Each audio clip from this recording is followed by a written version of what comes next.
রমজান মাসে গুনাহ মাফের জন্য আমাদের কোন আমলগুলোতে বেশি গুরুত্ব দেওয়া উচিত? রমজান মাসে আল্লাহর কাছ থেকে মাগফিরাত লাভের জন্য সবচেয়ে বেশি গুরুত্ব দেওয়া উচিত তাকওয়া চর্চার ব্যাপারে। তাকওয়া চর্চা কি? তাকওয়া চর্চা হলো রমজান মাসে সকল প্রকার গুনাহ থেকে বেঁচে থাকার সংগ্রাম করা, আল্লাহ ভীতির চেতনা থেকে।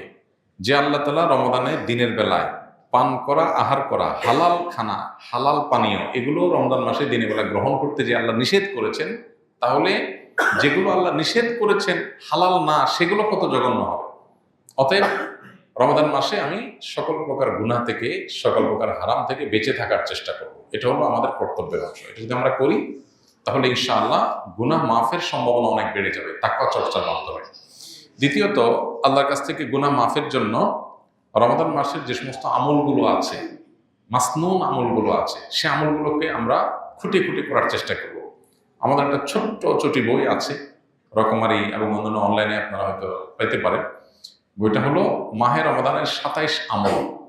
এখানে নবী করিম সাল্লাল্লাহু আলাইহি ওয়াসাল্লামের সুন্নাহর আলোকে কোরআনে কোন আয়াত থেকে রমাদান মাসে করার মতো 27টি আমলের ব্যাপারে একটা ধারণা দেওয়া হয়েছে। এই আমলগুলো যদি দিয়ে আমরা রমাদানকে সাজাতে পারি, তাহলে ইনশাআল্লাহ রমাদান মাস আমাদের গুনাহ মাফের মাস হিসাবে আল্লাহর কাছে গ্রহণযোগ্য হতে পারে, মকবুল হতে পারে। এটা আমার জন্য সুবর্ণ সুযোগ হতে পারে। আল্লাহ আমাদের সবাইকে রমাদান মাসে বেশি বেশি করে আল্লাহর কাছে গুনাহ মাফের আমলগুলো করার তৌফিক দান করুন। একটা বিশেষ উদ্যোগ রমজান মাসে আমাদের থাকা উচিত তাকওয়ার পাশাপাশি, সেটা হলো দোয়া। আমরা প্রতিদিন যদি আল্লাহর কাছে চোখের পানি ফেলে দোয়া করি, আল্লাহ আমি গুনাহ থেকে যেন বের হয়ে আসতে পারি, আমাকে তৌফিক দাও, যেগুলো হয়ে গেছে সেগুলো মাফ করো, নিজের সঠিক সিদ্ধান্ত নেওয়া, নিজের ব্যাপারে শক্ত অবস্থান নেওয়া, পাশাপাশি আল্লাহর কাছে এভাবে কেমন একটা দোয়া করা, এর মাধ্যমে ইনশাআল্লাহ আমরা গুনাহ মাফের দিকে যেতে পারি। দান করার মাধ্যমে আল্লাহ সন্তুষ্টি পেতে পারি। এর সাথে সামনের ভিতরে এগুলো সবই আছে। আমি সৌদি দাম্মাম শহরে ছিলাম, দাওয়া সেন্টারে ক্লাস করেছি। হাদিসের দলিলে রহি আছে, বুকে হাত বাঁধা রফে আদায় করাতে আমাদের ইমাম কয়েকজন মুসলিমদের উপর ক্ষিপ্ত, আমাদেরকে গাদা গর্দব ইত্যাদি বলে বেড়াইতেছে। সে বলতেছে, নামাজ পড়লে আমার মতো করে পড়তে হবে, না হয় আপনারা আলাদা মসজিদ বানিয়ে নেন। আমি কোনটা করব, সহি কোনটা বললে উপকৃত হব? ভাই, প্রথম কথা হলো যে এই বিষয়ে আমরা এর আগে বারবার বলেছি, কোনো ব্যক্তি যদি রফে আদায় করেন তাতে তো আশপাশের মুসল্লিদের ডিস্টার্ব হয় না। তো এক্ষেত্রে অন্যান্য যে সমস্ত ইমাম হন, মুসল্লি হন, ফেকে হানাফি যেটা এদেশে প্রচলিত সেটার যারা ফলোয়ার, তারা এটাকে ডিসকারেজ করা এই লেভেলে যে না হলে অন্য মসজিদে চলে যান, এটা অবশ্যই গর্হিত এবং অন্যায় কাজ। যদি কোনো ইমাম এটা করে থাকেন, তিনি এটা ভুল করছেন। কোনো মুসলিম, কোনো মুসল্লি তাকে তিনি ভিন্ন কোনো মতের উপর আমল করছেন, এই জন্য মসজিদ থেকে বের করে দিতে হবে, এটা ইসলামের শিক্ষা না। এতটুকু সহনশীলতা আমাদের থাকা উচিত। সাহাবা ইকরাম রিদওয়ানুল্লাহ আজমাইন, তাদের মধ্যে একাধিক আমল প্রচলিত ছিল, একাধিক মত প্রচলিত ছিল, কিন্তু কেউ কাউকে মসজিদ থেকে এটার কারণে বের করে দেননি। ইমানদারের মধ্যে এতটুকু সহনশীলতা থাকতে হবে। সেই সাথে আপনার উদ্দেশ্যে আমার নাসিহা থাকবে, আমাদের অনেক ভাই ব্রাদার আছেন যারা ভিন্ন কোনো মত এর অনুসরণ করে তিনি বিপরীত মতকে ডিসকারেজ করার পেছনে লেগে যান, ফতোয়া দেওয়া শুরু করে দেন, এটা সঠিক না, এটা আয়াতে নাই, এটা হাদিসে নাই। এই জিনিসগুলো আপনার কাজ না, এগুলো আলেমদের কাজ। যেগুলো আলেমদের কাজ, গবেষকদের কাজ, একাডেমিশিয়ানদের কাজ, সেগুলো তাদের কাজ তাদেরকে করতে দেন।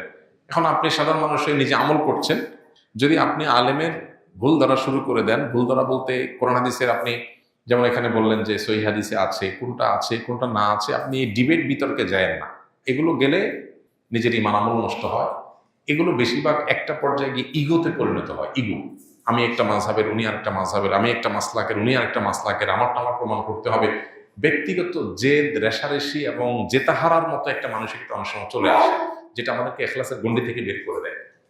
এই জন্য আল্লাহর ভয় অন্তরে থাকা উচিত। আমি যেটাকে সঠিক মনে করছি, আমল করছি, আমি চাই আমার অন্য ভাই সঠিকটার উপর আমল করুক, কিন্তু এই ওলামাদের, ইমামদের ইস্তিহাদগত বিষয়ে ডিসকারেজ করা, ভুল ভাল বলে বা আপনার ফতোয়া দিয়ে বা এটার বিরুদ্ধে আপনার ডিবেট, বিতর্ক উস্কে দিয়ে বা এই সমস্ত কিছুর পিছনে সময় ব্যয় করে আমরা বেশিরভাগ ক্ষেত্রে নফসের চাহিদা পূরণ করি, বেশিরভাগ ক্ষেত্রে আমাদের দিলের আকাঙ্ক্ষা পূরণ করি, বা আমরা ইখলাসের গণ্ডি থেকে অনেক ক্ষেত্রে আমরা বের হয়ে যাই।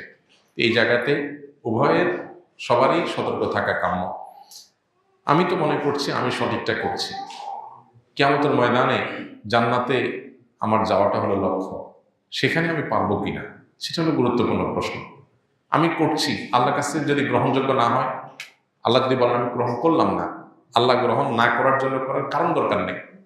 আল্লাহ চাইলে গ্রহণ করবেন, চাইলে না করবেন। আপনি একটা মাটির কিছু তৈরি করেছেন, করে আপনি ভেঙে ফেলছেন, পৃথিবীর কোনো আইন আদালত আপনাকে কিছু বলতে পারবেন না। আপনি তৈরি করেছেন মাটি দিয়ে, আপনি ভেঙে ফেলছেন, আপনি কারণ ক্ষতি করেন না। আমরা আল্লাহর সৃষ্টি, আল্লাহ সৃষ্টিকর্তা। আল্লাহ আমাদেরটা গ্রহণ করবেন, করবেন না, জান্নাতে দিবেন, জাহান্নামে দিবেন, পৃথিবীতে সৃষ্টি জগতে কেউ তাকে জিজ্ঞেস করার নাই। লা ইউসআল আম্মা ইয়াফআল ওয়া হুম ইউসআলুন। তিনি যা করেন তার জন্য কোনো জবাবদিহিতা কারোর কাছে নেই। তাহলে আমার তো দিল থাকবে ভয় যে আমি কিয়ামতের ময়দানে আমার অবস্থা কি হবে। এখন আমি যদি সব বাতিলের খাতায় দিই, ফতোয়া দিতে থাকি, আর নিজেরা মনে করি আমি একেবারে জান্নাতি হয়ে গেলাম, এটা উচিত না। আবার অপর দিক থেকে যেটা বললাম, গ্লোবালাইজেশনের এই যুগে সারা পৃথিবীতে মানুষ ছড়িয়ে ছিটিয়ে আছে। একটা সমাজে একটা মাসআলাকের উপর আমল হবে, ভিন্ন কিছু থাকবে না।